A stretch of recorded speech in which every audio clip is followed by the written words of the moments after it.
Kuasa hukum Peggy Setiawan akan mengajukan pra-peradilan. Gugatan pra-peradilan diajukan karena Peggy bersikeras tidak pernah melakukan tindak pidana yang dituduhkan penyidik dan tidak ada di lokasi saat kejadian. Kuasa hukum juga akan menguji sah atau tidaknya proses penangkapan, penahanan, hingga penetapan Peggy sebagai tersangka. Insya Allah dalam waktu minggu ini, kami penasihat hukum Peggy Setiawan akan mengajukan gugatan pra-peradilan. Gugatan pra-peradilan ini dilakukan mengingat satu, klien kami Peggy Setiawan itu tidak pernah merasa melakukan tindak pidana sebagaimana dituduhkan oleh penyidik. Yang kedua, dengan ditetapkannya tersangka, di mana sebelumnya didahului juga dengan penangkapan, kemudian dilakukan penahanan, ini kami akan uji melalui gugatan pra-peradilan.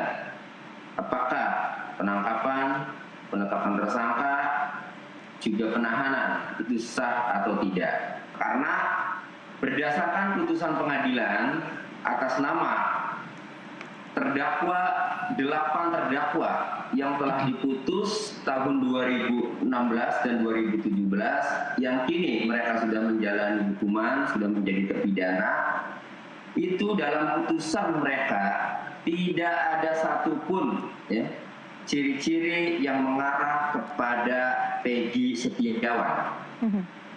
Dan tidak ada satupun barang bukti yang disita itu mengarah kepada Peggy Setiawan, milik Peggy Setiawan.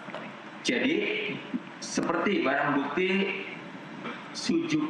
motor Suzuki Smash yang disita itu. Dalam putusan pengadilan atas nama 8 terdakwa yang sekarang sudah menjalani itu, tidak ada barang bukti yang disebutkan oleh para terdakwa itu, yaitu berupa motor Suzuki Smash, itu tidak ada.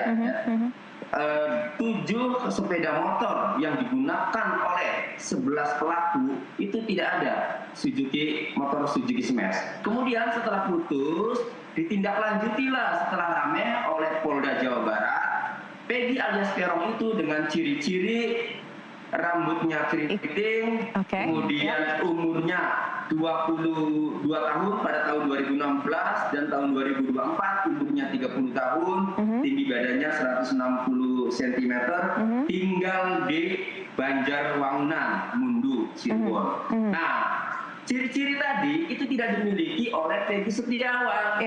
Masa sih Polda Jawa Barat tidak profesional dalam menindaklanjuti putusan pengadilan untuk menetapkan DPO? Saya yakin Polda Jawa Barat profesional. Artinya ciri-ciri itu sudah ditentukan ketika DPO sudah disebarkan.